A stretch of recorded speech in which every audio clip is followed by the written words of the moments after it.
BibleWorm, reading the Bible with BibleWorm.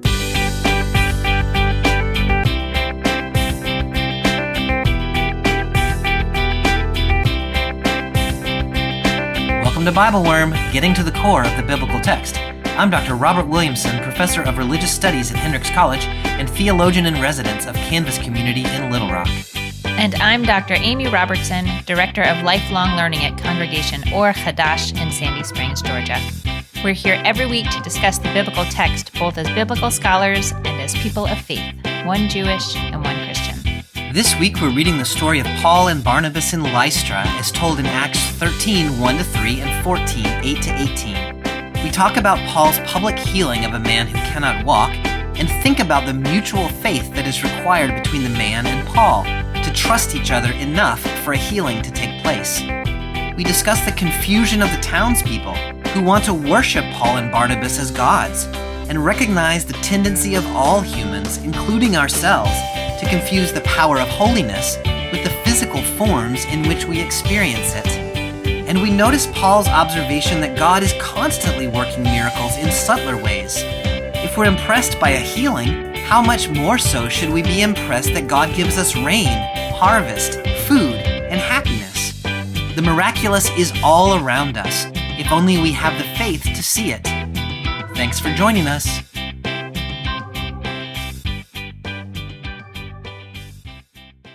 Hey, Amy, how are you this week? I am good. How are you? I am, I'm good. I'm good. We are pressing onward toward the conclusion of the school year, which brings with it both great joy and consternation in all sorts of ways. All the feelings, all the gradings, all the things. Yeah, it's a time for people to feel their feelings. It is. And for you to feel their feelings too, as expressed in angry emails. Yeah. I had not fully realized that when I was coming through school that like graduation, it's like emotional for professors too. Like that sort of threw me off when I got here because I'm like, some students I'm like, okie doke, like don't let the door hit you, you know? Catch you later. But there's a whole bunch of students where I'm like, man, y'all are amazing students. And I'm never in my career going to have students as amazing as you again. And so you experience That's this kind of, sweet. yeah, you experience this loss. And so far my experience has been a new set of students shows up and they're amazing in a different way. And then, you know, I get attached to them and then they graduate. Now I'm depressed. No, it's sweet. I didn't realize professors felt that way either because I booked it out of academia so fast. I mean, so like I'm glad when the school year ends because like I can do other things. I can spend more time with my family and whatever. But also there is that sort of, there's a sense of loss every spring. Well, all that's right, depressing. Amy, it is depressing. So now let's read the Bible. Yeah. It's depressing, but it's real, right? It's real. Yeah. So this week we are picking up in Acts chapter 13 and a little bit, and then in Acts chapter 14, 8-18, which is talking about some of Paul's missionary journeys. Last time we were in the story of Peter and Cornelius back in Acts chapter 10. So do you have thoughts about things we might need to know to get us from that story to where we're picking up today? I don't know if this counts as like need to know, but here's like 3 quick things. Okay. One of which is really important. As predicted by you and also by Jesus, Jesus' followers are persecuted by the government, by King Herod. And by the religious leaders too. And by religious leaders. And so we get a story of an apostle being killed, and then we get Peter being imprisoned, and an angel comes and actually releases him from prison, like opens the doors with angel hands, which is pretty impressive. And then here's the big news that's kind of buried in chapter 12. King Herod dies. Yeah. But you would miss it if you were just like kind of skimming along. For sure, yeah. He's just giving a speech and it says, but he didn't give glory to God. And so an angel struck him down and he's eaten by worms and died. Like he's eaten by the worms before he died, which sounds especially bad. That sounds really awful. That's probably not really how that went. But Yeah, King Herod has died. I guess that probably happens sometimes. Like in an ancient world without a lot of sanitation, I guess that probably did happen. Let's not think about that overly much. Yeah, okay, well, yeah, we won't think about that too much. But I feel like we haven't talked about, Herod showed up every once in a while in the gospel, but I feel like Herod hasn't really been a part of the conversation that's true. overly much. This is actually not King Herod the Great, who died about the time Jesus was born. So you remember when Jesus and his family in Matthew's gospel fled to Egypt, and then Herod died, and then they came back. But this is his son, Herod Agrippa. Anyway, but yeah, the king has. I don't know if I ever had noticed that he was eaten by worms right here, but anyway. But he was, and that's what happened. And I don't know if that actually will feel directly relevant as we're reading stories that we'll be reading today, but it is big news. Yeah. So, yeah. Yeah, so the persecution, the miraculous saving of people, and then the sort of ongoing conflict between the kingdom of heaven in some way and the kingdoms of the earth. Mm-hmm. Mm-hmm. The other thing that's probably worth mentioning, it almost goes without saying, but we might as well say, we haven't actually met Paul yet this year. And we talk about him every spring in the narrative lectionary. Paul is a great missionary to the Gentiles. And early on in his life, he is remembered as a Pharisee who persecuted Christians. Back in Acts chapter 9, he had a remarkable, miraculous encounter with the risen Jesus, who told him to go be the missionary to the Gentiles. And so Paul now has this sort of special mission given to him by the resurrected Jesus to go and spread the gospel among Gentiles. And so much of the rest of the book of Acts is about that story. Mm-hmm. All right. So the first part of the passage today is 13, 1-3. The church at Antioch included prophets and teachers: Barnabas, Simeon, nicknamed Niger, Lucius from Cyrene, Manaen, a childhood friend of Herod the ruler, and Saul. As they were worshiping the Lord and fasting, the Holy Spirit said, "Appoint Barnabas and Saul to the work I have called them to undertake." After they fasted and prayed, they laid their hands on these two and sent them off. First of all, it's probably just worth noting that Saul is the same person as Paul, which I guess could get a little confusing because in between these two stories is verse 13:9, where the author of Acts says, "Empowered by the Holy Spirit, Saul," who is also known as Paul, and then he's called Paul for the rest. Yeah, names are complicated in some of these texts. But They yes, are, for sure. Saul is Paul. Mm-hmm. I was always told when I was growing up that Saul's name was changed to Paul when he had this sort of miraculous experience with Jesus. That's not actually how it is told in the book of Acts. It's just that Saul is a Hebrew name and Paul is the Greek form. And so when the text shifts from being mostly about Jerusalem to being mostly about Rome, then he's called by his other name. It's kind of an interesting detail of the text, like this bicultural figure and how is he known and called. It does sort of play. It's this interesting detail that places us, in time where they are. Like a Jewish guy who's living in a world that is not entirely Jewish, and so maybe moves back and forth between being Saul and Paul for a while, and then eventually settles into Paul. But that's a really interesting reflection of just his world as it was. Yeah. He's a really interesting figure because he is a Pharisee, and he's shown in the earlier part of Acts as being in and around Jerusalem and, talking to the high priest and whatnot. But he's actually from Tarsus, which is in southern Turkey in Anatolia. And so he's a diaspora Jew, probably Greek speaking, although he seems to also know Hebrew. And then he is... later, we find out that he's a Roman citizen.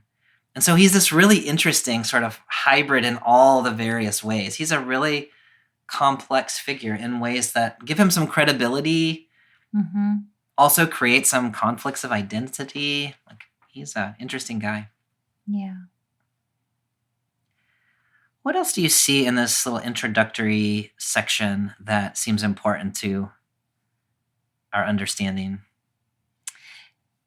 This is maybe such a funny detail to pick out, but I'm picturing these guys all, sort of worshiping together and fasting and, trying to sort of, I don't know, call upon the Holy Spirit, whatever that looked like for them.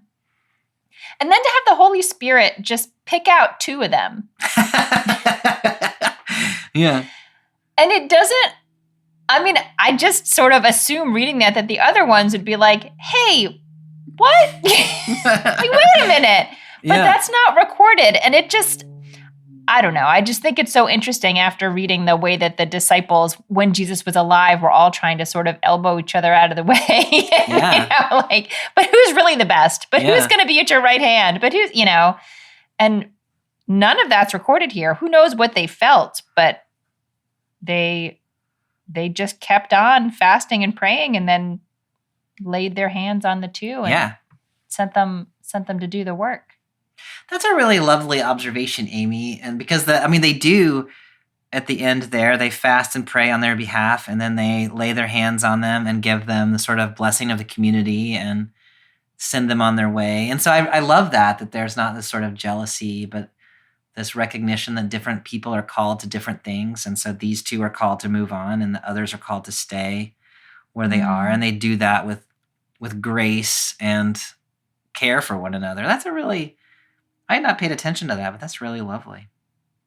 I bet they felt a little jealous. No, I don't know how they felt. Their hands are on there like a little bit grippy. I know, right? Digging their nails in a little bit. Ow! I licked my finger first, yeah. The other thing that stands out to me is this guy Manaen, who is said parenthetically to be a childhood friend of Herod the ruler, which I just think is so interesting. My translation, Bobby, has him just a member of the court of Herod the ruler. Oh. Yours is so much more interesting. Yeah. Either way, it's kind of interesting, but a childhood friend of, I feel, let me see what maybe that's how courts were put together at that time, or maybe still today. Yeah, so I'm reading Carl Holliday's commentary on Acts in the New Testament library. Carl Holliday he wasn't our professor, because neither one of us really did New Testament at Emory, but he was at Emory whilst we were there. He was a good friend of our Professor John Hayes. Lots of stories there, but we will not tell them here on the podcast. He translates, so the Greek there is syntrophos, and he says this may mean brought up together with, or even foster brother, or simply intimate friend. Wow. And he himself translates it as a childhood friend of Herod the Tetrarch. So there seems to be some intimacy here. Of intimacy, yeah. Herod the Tetrarch, who just got eaten by worms. He was just eaten by worms. He was. So he's got to have some feelings about that, I would guess.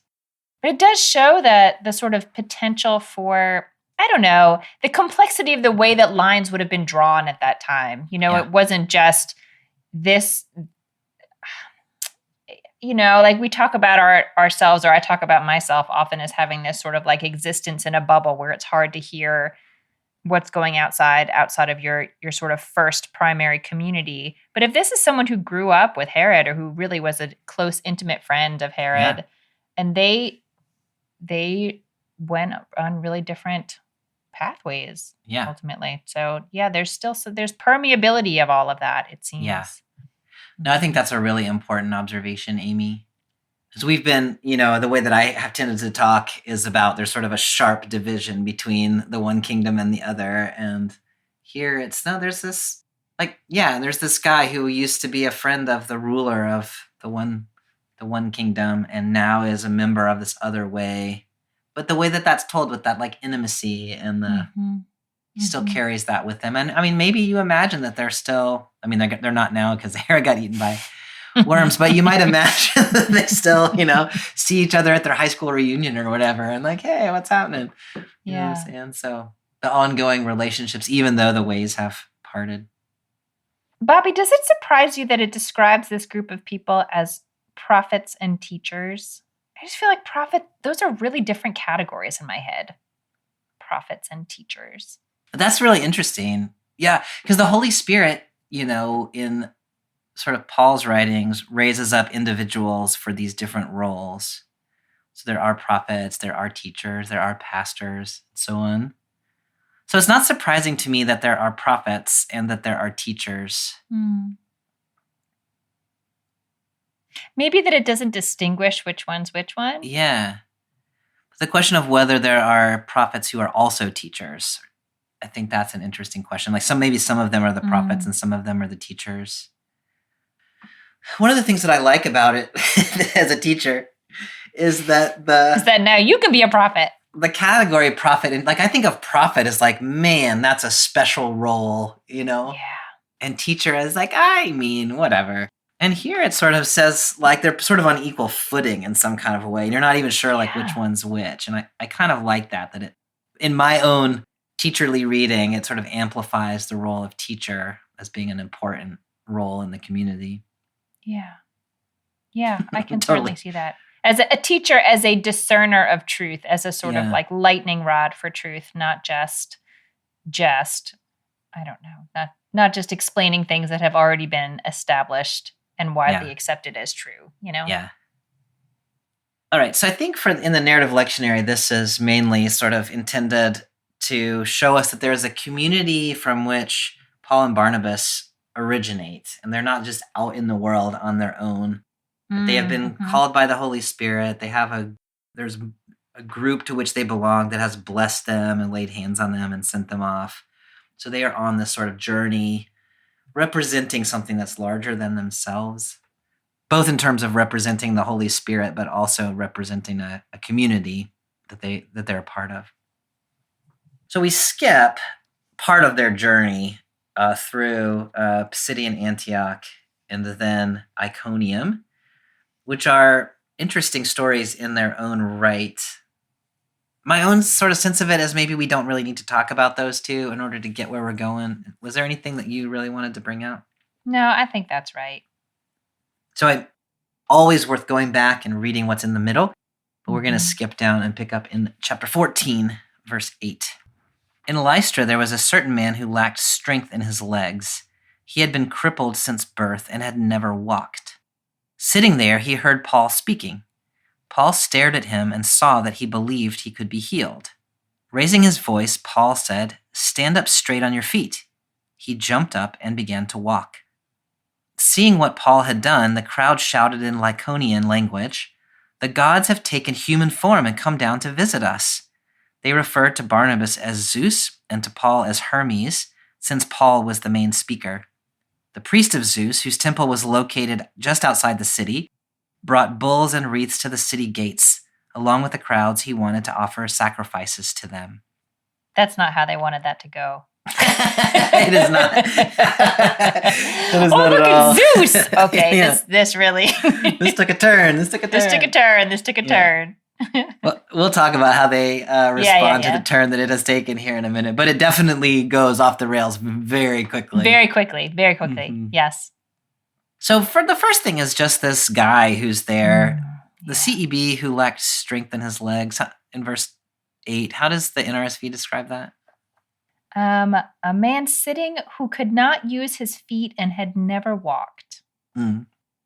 So at the beginning of this passage, we get this guy who has not been able to walk since birth. It doesn't necessarily say like what he's doing there, like why is he listening to Paul? I'm just curious, when you envision this fellow, like what do you think? Like, is he seeking healing? Is he just a bystander? Like, how do you relate to this guy? That's a really interesting question. In your translation, I think you said Paul, looking at him, he could see that he believed he could be healed. That's the way the CEB has it, yeah. Mine is a little bit less clear. It says, Paul looking at him intently and seeing that he had faith to be healed.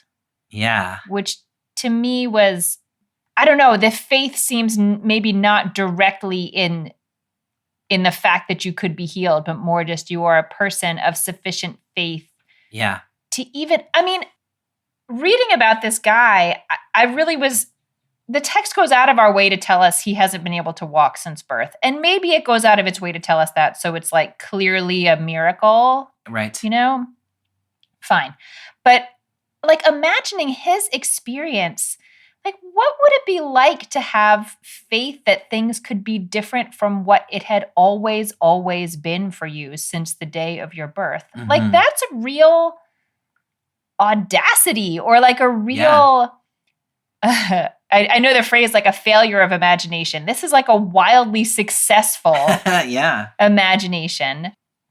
And so I wonder if it was that I guess, your question was, do I think that he was seeking healing? And it honestly had not occurred to me that he was seeking healing, although maybe it should have. I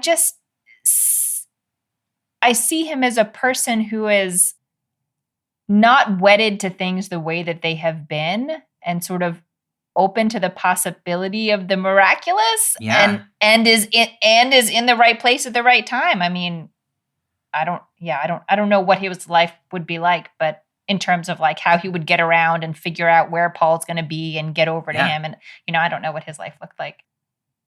But I guess I didn't see it as quite so direct. Yeah, his faith.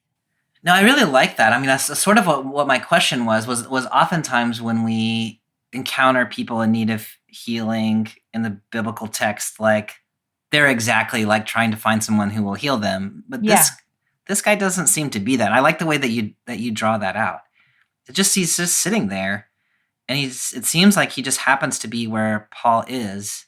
And so I really like the way that you're framing that in terms of there's something about him. I don't know if it's inspired by what he hears Paul say, or if it's just the way he is, that imagines things that are possible, open to a change in a way that seems like not based on what you see in front of you, you would not think is possible. Right. But based on your whole life experience. Yeah. It is not possible. Yeah.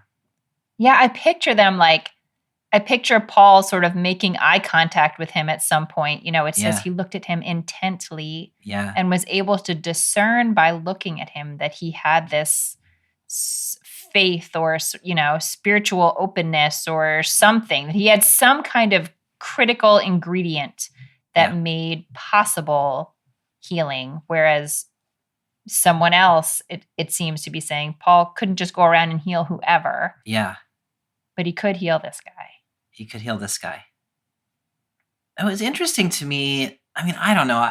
These are modern categories, I know, but like Paul doesn't ask him if he wants to be healed. Paul doesn't even really seem to interact with him at all until he says, stand up straight on your feet. He just sort of commands him to stand up. Does that strike you as like rude or inconsiderate, or does that strike you as like enthusiastic and impassioned? Or I noticed in my translation, yours is a little bit different. It says Paul said in a loud voice. Yeah, raising his voice. I have raising his voice. Yeah, stand up. It's such a good question, because I know when we've read some healing stories before, I have had that response, like sort of this person didn't ask for what you're doing, but I think I've maybe have like romanticized this story. Something about the way that I picture Paul looking at him and understanding something about him. Which, now that I think about it, of course we all think we can do that. Yeah, I don't know.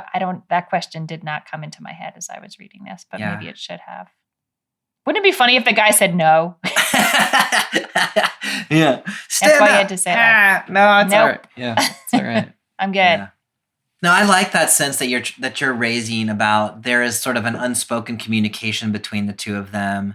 When Paul looks at him, he sees something deeply there and sees that the guy is open and available and has it in him somehow to respond to this.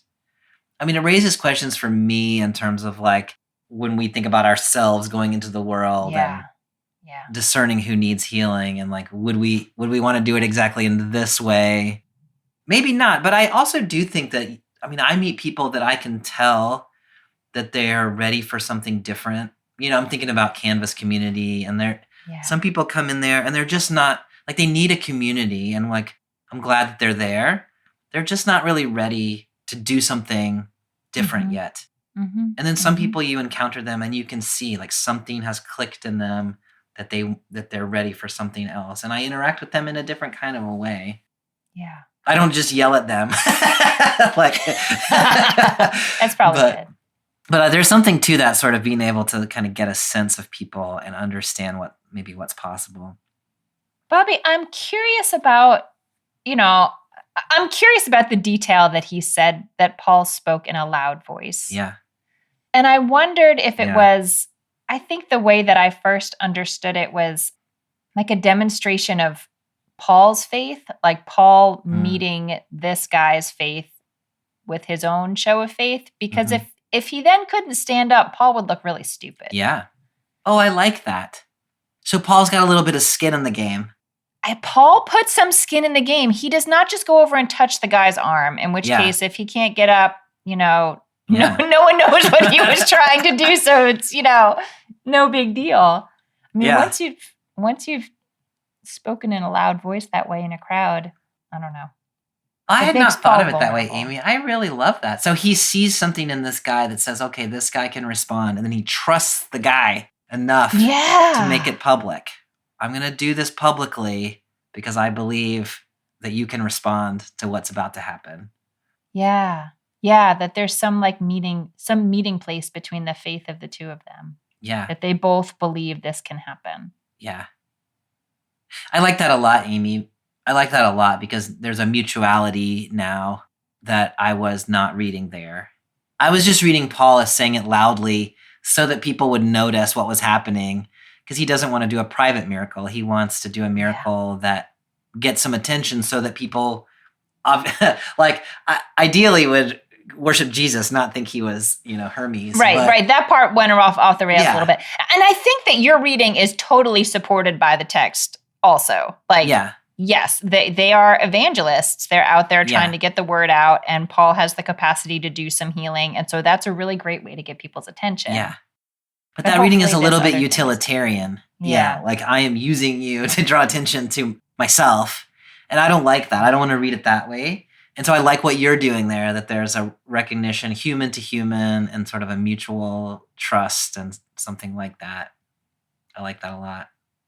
I also love that Paul says, stand up straight, and the guy leaps up and begins to walk around. So the way Paul says it, I kind of expect this guy to sort of like creak onto his feet, like, and the way it reads, at least in the CEB, is he's like springs up and is like walking around. Yeah. Which is amazing for somebody who has never walked before.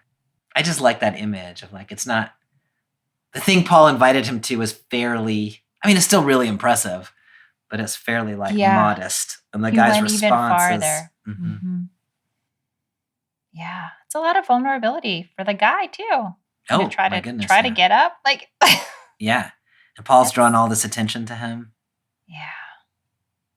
Yeah. Now, Amy, the BibleWorm Collaborative raised the question, and it's a question that I've heard you raise many a time, which is when we read this story as modern people, many of whom have things that we wish could be or would be healed, but seemingly don't receive those healings. One way of reading this text is that we don't believe enough, right? If we believed we could be healed, we would be healed, like this guy. That's rough. And so I don't this is our perpetual question. How do you read a miracle story when you are a person in need of a miracle for whom miracles do not obviously seem to be happening? I don't know that we've ever had a great answer for that, or that we're going to have one today, but do you have any wisdom about how to come at a story like this? I was shy from the word wisdom, but I'm remembering a conversation that we had, I have no idea when, where somehow over the course of the conversation, I started to feel like the point of the healing is not the healing. The point of the healing is to gesture towards this bigger thing. Yeah. And that's a really sort of hard and unfair position to put us in as human beings who live in bodies that do what they do. But otherwise, otherwise it doesn't make any sense why some people are healed and some people are not healed. And there's nothing fair about it. There's no Yeah. system about it. Yeah, it's interesting. When I read this story this time, that question did not come into my head, but I know that it usually does. It usually does. I wonder what it is about this particular story or this particular moment in your life, Or I this suppose. moment in my life. Yeah, I don't Mhm. know. It's a good question. It's interesting to me, and it probably says something about my own sort of status in the world and my own sense of privilege. But when I read that story, I don't relate to the guy who needs the healing. I relate to Paul. Hmm. And then my process is I'm not capable of invoking a miracle like that. Like, I mean, I wish people who needed a miracle like had Paul instead of me, but they don't. Like they got me, and maybe there's people around who can do that, but I'm not them. And so then I think, well, okay, but I'm capable of healing in other ways.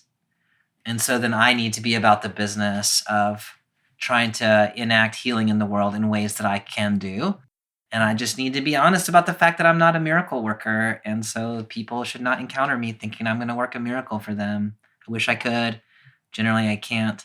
But I can go out in the world and try to identify people who are in need of healing, who are able to receive healing. And I can do the best I can with what I got. Yeah. And that's what I got. Yeah. No, I mean, I think it's a similar question or challenge in some ways to all over the place in the Hebrew Bible and in the New Testament, the way that God seems to intervene directly in history, in life on earth, in these miraculous ways that we don't see so much happening in this way exactly. Yeah. Can easily lead people to the conclusion that either our relationship to God has changed, or these stories can't be true, or and it's really hard to reconcile this with the world that we live in now. Yeah. I will also acknowledge that, the world I live in is a rationalist North American white guy's world. Yeah. And I have had students in my classes from other cultures who are like, what do you mean miracles don't happen anymore? Like they have experienced miracles themselves. Oftentimes they're from, the 2/3 world and various cultures that are not as much beholden to the Enlightenment as mine is. Yeah. And so I want to just acknowledge that there are people who might be listening who would say these kind of miracles do happen. Bobby, I haven't heard the phrase 2/3 world before. I can guess at what it means, but just in case other people haven't heard it. That phrase just comes, the old language was, America and its allies were the first world, and Russia and its allies were the second world, and then the third world was countries that weren't like important enough to be allied in either way. And it sort of has this sense of like political alliance and also like third-rate countries. Totally, yes, it's a ranking. Yeah, that's the way it played out for sure. And so the term 2/3 world is a way of trying to acknowledge that same sort of identity, but actually acknowledging that it's actually the majority of the world, and that it's, it tends to refer to like another way of was saying like the global South, which normally doesn't just mean South, but it means not Europe and North America kind of thing. So that's, I've used that language for a long time. I don't quite remember where I got it from, but that's what I mean when I use it. Thank you. That's much better than third world. Yeah. Yeah. All right. So the crowds are standing around, and we've already sort of acknowledged this goes horribly awry. And I mean, they think Paul and Barnabas are Zeus and Hermes. And it's not just the like regular folk, like the priest comes out and it's like, it's you. Yeah. Can you just talk to me about this reaction from the crowds? And like, they get it, right? Like Paul is representing something bigger than himself, but they so don't get it in the sense of like what they connect it to what they've got to connect it to, which is not where Paul's coming from. So can you help me think through this interaction? Bobby, I have a question about something in here that I fear is offensive. But I will ask it, and you can sprinkle grace upon it. Yeah. I think I laughed aloud when it said the gods have come down to us in human form. Yeah. Because, like, isn't that what Jesus did? Yeah. Didn't that just happen? Okay, so that's Sort not of. crazy. Sort of. No, I know not exactly, but like you read this, like, oh, those fools, why would they think that the gods have come to them in human Yeah. form? Like, that's what the story is about, in fleshed God. Okay, I'm Yeah. not going to try to explain what that was. What Jesus is, mixing of being a human in a body and being divine and all of that. But I just feel like that's such a pointed sort of irony, and I don't know if it's intended by the author, but we read it like, oh, they've got it so wrong. Yeah. But it's not so wrong. Yeah. It's just, I mean, it is so wrong for like the specificity that they're going for here, but it's not a crazy idea from the perspective of the New Testament. This is an important point, really important point, is this sort of idea that gods came among people in human form was actually really common in the Roman world. And there's lots of stories, in Ovid and Homer and elsewhere about gods who did this. And Zeus is quite famous for having come in various ways among the people, Hermes as well, in the guise of humans. I keep using that as like trying to say the guise of, because the Greek conception is different in that they're just pretending to be human, and they look like humans, and humans mistake them for other humans. And so you never quite know whether a person you're interacting with is just a regular guy or whether it's Zeus pretending to be a regular guy. Jesus in the Christian story might have been understood that way by some Greek-speaking people who were used to this sort of way of thinking. But the Christian claim about Jesus is not that he was God sort of pretending to be human, but he in fact was an incarnate human. Right. And that's a different idea than what we get here with sort of Greek mythology. But they're really close. They're really far apart. But to somebody who doesn't understand or have any experience with the way in which they're really far apart, they seem really quite similar. Yes. The other distinction here is that if Jesus came among them and they said, "You're Zeus," that they would be closer to the reality than when they say that of Barnabas and Paul, who are in fact just people who are enacting God's power. They themselves are in no sense God. And so, so they're really wrong when they say this about Paul and Barnabas. Yes. They're also really wrong if they said this about Jesus, but they're really wrong in a much more reasonable way.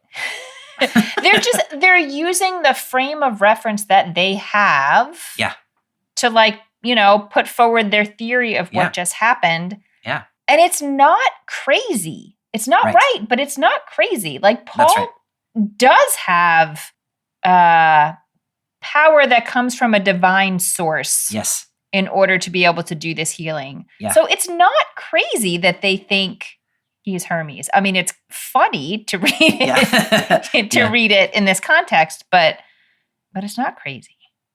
I also think it's a little bit funny that Paul, who is like, I mean, Paul's got some ego, and he gets to be Hermes, and Barnabas gets to be Zeus. I know. Yeah, that Paul's is really funny. chatty. I just think that's kind of funny. Because Paul's chatty. Yeah. No, I think you're right on, and I appreciate your saying that all the people are doing is they're using the categories they've got to explain the thing that they've seen, which is here is a person who enacts power that only gods really should have. How are we going to explain that? Well, they must be gods. So they've recognized the power, and they've gotten as close as they can get given the categories that they've got.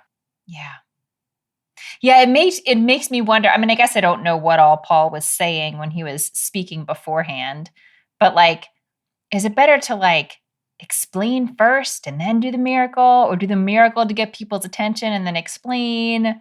Or I guess it all sort of gets or maybe Paul did explain, but people weren't really paying attention until there was this miraculous healing, which was part of the point of doing these healings. I found myself really wanting to know, because it's just like that one little throwaway. Sitting there, he heard Paul speaking back in verse 8 and 9. But I really want to know. I don't always want to know what Paul's thinking, just to be honest with you. But right here, I really do. What's he talking about? Yeah. Now, I often talk about the book of Acts, and I mean, it varies, but here and then back in early in the book, and there's quite a similar story, at least the beginning of the story back in Acts chapter 3, where Peter and John encounter someone in need of healing and they heal him. And then the people are like, what was going on? And then they preach the gospel. And I like to think of it as, the way Christian mission works in the book of Acts is that first you do an act of mercy, and then that draws attention, and then you preach the gospel, which is different than yelling at people about the gospel and then backing it up with acts of mercy. I like to think that's what Paul has done here. I think that's right. It's just then they have to, they just sort of take off so quickly trying to interpret what they've just seen. Yeah. So then, Paul's got to slow them down. That's exactly right. Hi, everyone. It's Bobby here from BibleWorm. We hope you're enjoying the podcast. Amy and I started BibleWorm a couple of years ago because we wanted to create a space where we could talk deeply about the Bible in ways that bring together our academic backgrounds in biblical studies and our deep engagement with communities and people of faith. We decided to make this resource free because we want everyone to have access to sound biblical scholarship that connects biblical faith to everyday life. We hope you're finding the podcast fits that need. That said, while the podcast is free, making it is not. Amy and I and the rest of Team BibleWorm spend a lot of time and energy studying, recording, and editing the podcast to make it freely available to the public. If you enjoyed the podcast, and if you find yourself in a position to support our work, we hope that you will consider becoming a BibleWorm supporter for as little as $4 per month. For a bit more, you can also get early access to episodes, weekly liturgies, video Bible studies, join a monthly discussion group, and more.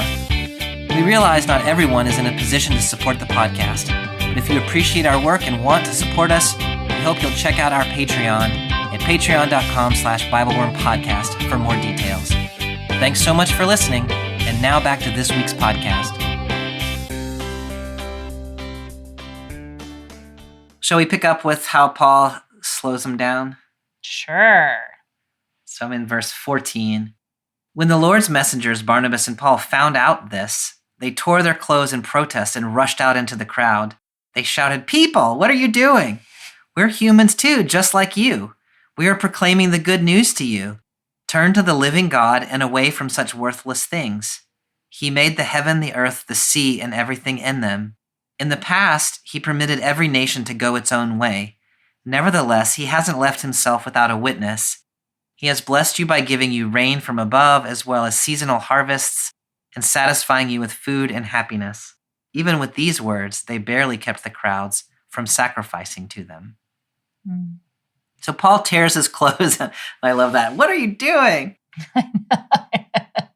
Can you talk a little bit about the significance of tearing the clothes and what's Paul? Tearing clothes is a sort of traditional mark of deep distress. So it could be mourning, or it could be if you realize you've done something terribly wrong, or I don't know if it's that Paul thinks he has done wrong here, or just that he's so distressed that this went so wrong so quickly. Yeah. If the whole goal of this healing was evangelism, then this has not gone well. Yeah. So far. Yeah. Yeah. So they realize this is bad. I also wonder if in this instance, the tearing of the clothes might also be like, look, there's just like a human body under here. There's interesting. Nothing, like I'm not glowing. My face is not like lightning or whatever. Yeah. I don't know that that's here, but I think one maybe could read it that way. Yeah, no, that makes a lot of sense. So what Paul and Barnabas end up doing is pointing away from themselves and pointing turn to the living God who made the heaven, the earth, the sea, and everything in them. And so I don't know what to say about that other than that move of it's not me. Like you've mistaken me for something other than what I am. Yeah. Now turn to the true power, who is the God of creation. Which is unfortunately invisible. Right. So good luck, Paul. Yeah, I was gesturing as I said Look that. at my imaginary friend. Window. That's the one who did this. Yeah, okay, sure. No, I think that's important because in a Greek-speaking world, like you were able to see gods, right? Sometimes they were among you in human guise. Sometimes they were in the temple, as a statue of the god where the god was sort of thought to reside. Like there were images of gods commonly. And that's the thing about the God of the Bible, both in Judaism and in Christianity, is God is invisible. God is invisible. And it is so hard for humans to deal with a God who is invisible. Mm-hmm. Even now, after thousands of years of having this tradition, in my community and in yours, it's still hard. And like, it makes me think back to like the golden calf episode when the people knew, theoretically, Israel knew that Moses wasn't God. But once they couldn't see Moses, because he was up on Mount Sinai, they very quickly needed something they could see. Right. And so they made this golden calf. And again, I don't know. Again, I'm sure that I'm like dancing on the line of various heresies here. I can't be a heretical Christian because I'm not Christian, right? Right. Yeah, exactly. I think part of why I won't say anything other than the fact that like Jesus came in a body. Right. To the people of Jesus's generation, to Jesus's disciples, and the people, all the people that Jesus was able to preach to and teach to and heal sort of in his time walking around the earth in his body. Mm-hmm. It was this way of making concrete all this stuff that seemed so ephemeral and invisible and difficult to, just sort of wrap your hands around. And now here we are, just a few years. How many years after Jesus' death? You think? Yeah, we're somewhere. We're probably 20 years later or something like that. Okay, so 20 years or so later, and we're remembering again, like, oh yeah, this is really hard. Yeah. This is hard. Yeah. Yeah, the language is the image of the invisible God or something like that. And so just for this moment, in this one instance, you were actually able to, in the Christian understanding, see God. Mm-hmm. And then that seeing is not available to us any longer. Well, we have testimony about it in the scripture, but we don't have, so we're back to that same issue of the invisibleness. Yeah. Yeah. It is interesting to me that Paul says God hasn't left himself without a witness, but then he doesn't talk about Jesus. He talks about rain and harvests and food and happiness. He's talking about things that were in the lives of those people, right? Yeah. Yeah. Like and it's really hard for me to imagine how that would land with them. To say all of these things that have been provided to you and for you over the course of your life, that was this invisible God doing that. Yeah. And you didn't know it. Yeah. I don't know if that would be compelling or not. Yeah. That combined with this healing thing that has just happened. Mm-hmm, mm-hmm, mm-hmm. So if you came along and were like, the harvests, that's not your gods, that's my God. Then people would be like, yeah, whatever. No, that's not your God. That's my God. Yeah. Yeah. Yeah. But when you have just enacted this healing that everyone has acknowledged must be from the gods, and then you say, no, it's not from the gods. It's from God.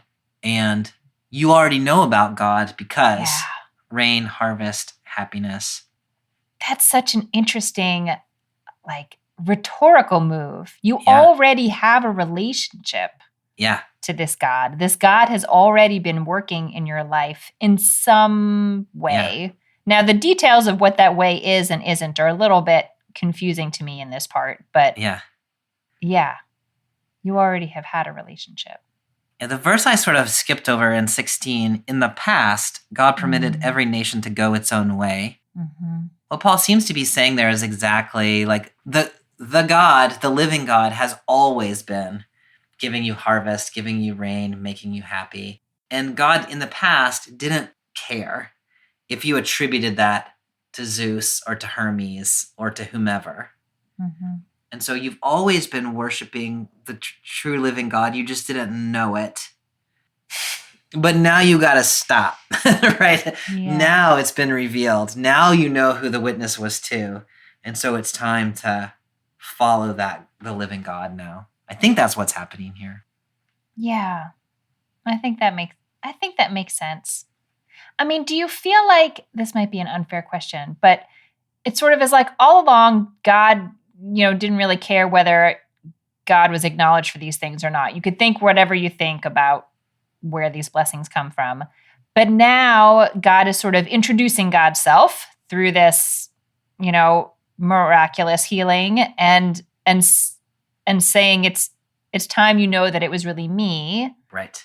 I mean, I guess we're only reading a little piece of the story here, but Right.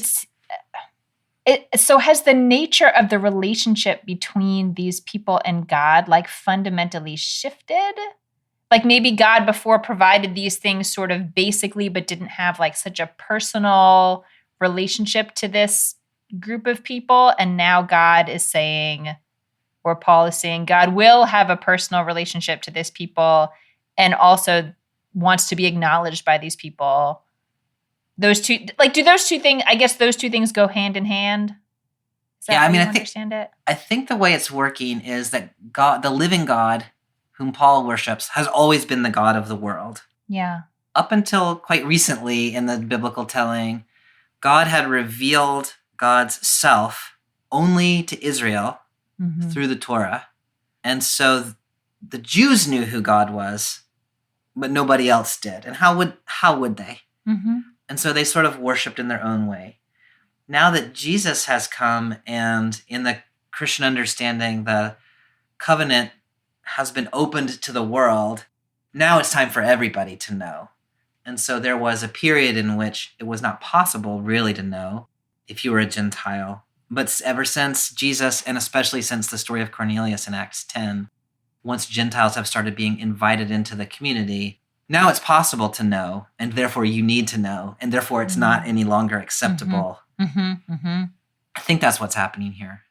Yeah. Yeah. As I was reading this, I was thinking back again to the conversations we had. I think about the wedding party or some of the various parables that we read in the gospel, that there was a time in history where there was sort of a neutral area, like you could be sort of inside or way outside, or there was a sort of a neutral space, but now you're either in or out. Like you have to decide. Now with great knowledge comes great responsibility. That's not really how that quote goes, but that's, you can't pretend you don't know this. Yeah. I think that's exactly what's happening here, but that's not like in this text, Paul doesn't frame it with that sort of edge to it as like, now it's time to get going. Yeah. Paul just says he's been blessing you with rain and harvest and food and happiness. Like this God is the giver of good things. And so now you know. Like this God who did this miracle for this one guy, maybe this is part of it. The God who did this immediate miracle for this one guy has been doing this big miracle for you for as long as you have known, giving you rain, giving you food, giving you happiness. And so if you're excited about that thing that just happened, how much more so should you be excited about the God who gives life? That pushes me back to that something I was saying earlier, Bobby, about how, sometimes right before we got into the conversation about the 2/3 world, but how as a person steeped in sort of rationalist Western culture, that it's harder to see God's miracles, but here they are every day in the rain and in the joy. Now you kind of want to think we're getting close to some sort of understanding here. And then you get verse 18. Even with these words, they barely kept the crowds from sacrificing to them. So they're saying this sort of beautiful idea about the invisible God who gives you rain and joy and happiness. And the people seemed like, no, I want to sacrifice to you, Zeus and Hermes. I'm just struck by the persistence of wanting to keep things in the framework that you already have or something like that. What do you do with them still wanting to sacrifice to Paul and Barnabas? It's interesting to think about whether it's because they have listened thoughtfully to what Paul and Barnabas are saying, and this kind of altered worldview takes some time. Yeah. Or they're basically whipped up into a religious fervor because they just witnessed a crazy miracle and their heads are exploding, and it's hard to just shut that down. Yeah. Yeah. And the priest is there, the priest of Zeus, and he's on board. And like the religious leader you have trusted this whole time. He brought all the stuff from the temple. Like they have a whole system set up for this that has gone, just as our traditions now have gone from generation to generation, so is theirs. Yeah, that's exactly right. So it would really be a miracle if they just clicked it, and were like, oh yeah, okay, I get it now. And shifted like you're asking them to shift their whole worldview and their whole tradition and everything they have understood. Yeah. Yeah. And that's not how it works. Not that fast anyway. That's a really lovely reading. I was wanting to be a little judgy and say, sort of back to your earlier point about how much humans really want visible, tangible, worshipable, like right there in front of you, answers to things. And it's really hard for these folks to give that up in light of this sort of profound but more abstract sense of a God that you cannot see, but who has given you rain and crops and happiness. Yeah. Maybe that just doesn't seem like enough, or doesn't seem tangible enough. Right. Yeah, we want to feel like we're doing something. We're doing something with our, I don't know. Yeah, I don't know. We are very embodied creatures, we humans. I don't know. We want some kind of sensory experience. Yeah. All right, Amy. So thinking about this text and thinking about modern world, where do you connect the two? Bobby, this might be a sort of a strange thing, but what sort of came up for me reading this text was, have you ever, maybe we even talked about it, the book The Art of Gathering by Priya Parker? That sounds familiar. I haven't read it. I haven't read the whole thing. I've read parts of it, but the reason that I'm thinking of it is that a lot of the book is, she talks about this phenomenon where we come to sort of, she wouldn't use the word worship, but we're worshiping the proverbial container, not the force within the container. And so she talks about it in gatherings. Here, that's what's happening. Like they see this holiness moving through Paul and the capacity that holiness has, and they cannot extricate that from the container that it's currently in, which is Paul. Yeah.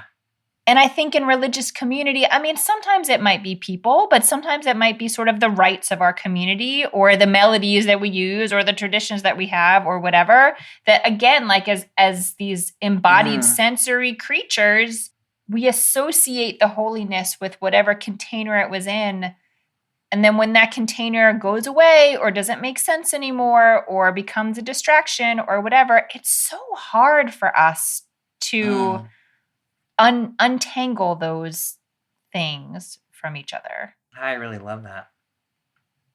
And so then we try to offer sacrifices. No, we hopefully don't go that far. But I just feel this feels like such a human story of like a human encounter with like truly holy energy in the world. And we don't know what to do with it. Yeah. We don't know what to do with it. So yeah, I relate to these people and their desire to sacrifice to Paul and Barnabas. I really love that. Yeah, and thinking about the ways that I create and my communities create sort of visible or auditory or other representations and say that's the way God is, and how much trouble we have letting go of those things and embracing other embodiments of the same spirit. Mm-hmm. It's all going to be embodied somehow because we live in bodies, and that's fine. That's as it is. Yeah. But yeah. I really love that, Amy. I was thinking something similar in the ways that we sometimes confuse the physical forms in which we encounter God with God, in the ways that can be tempting for us ourselves. Like I'm actually really impressed with Paul and Barnabas that they were like, no. Like there is a part of me and a part of many humans, I think, who kind of like it when people sort of seem to worship us a little bit. And so I'm really impressed with those guys that they were like, no, this is not me. Mm-hmm. So I love that. The other piece that I'm toying with is this idea of God's miraculous presence in ways that appear sort of mundane to us because they happen every day. The sun comes up, Yeah. the rain comes down, the flowers bloom, the food grows. That's just the background stuff, Bobby. Where are the miracles? Yeah. Yeah. And I think I fall into that trap where the miracles of life become mundane to me, and I feel the need for something more or something other or something more striking. And sometimes there is a need for that, but just to sort of embrace the miracle that is there. And I love this list. I especially love that, at least in the CEB, it ends with happiness, right? The rain, seasonal harvest, satisfying food, and happiness. Yeah. And just the fact that there is happiness is a miracle, and that is a gift of God. I really love thinking about that. And I'm somebody who can focus on the difficulties and the ways in which life is not as it should be. And I think there is a time and place for that, for sure, but not letting that get in the way of saying the fact that there is a capacity for life and plenty and happiness, like that is the evidence. We need evidence for God, maybe. Like that's the evidence. There it is. That's the witness. I really like that. Yeah. I probably don't land very often on I want to try to appreciate the subtleties of life more. But that's kind of where I am today. I want to appreciate the miracles. Yeah, it's a good place to land. All right, Amy. Well, next week, I don't know. We're moving into Paul's letter to the Romans, which I think is going to be good. It's a profoundly important text in the Christian tradition. It is probably going to be difficult in the ways that Paul's letters are sometimes difficult, especially for our interfaith conversation. But we like a challenge, right, Bobby? We do like a challenge. Yeah. So next week we'll be in Romans 1, 1-17. I look forward to it. I'll see you then. Me too. See ya. Bye. Bye. Thanks for joining us for this week's episode of BibleWorm. If you've enjoyed this free podcast, we hope you'll help us keep it going by joining our Patreon for as little as $4 per month. You can also sign up for other goodies like early access, video lectures, weekly liturgies, and more. Visit patreon.com/BibleWorm podcast for details.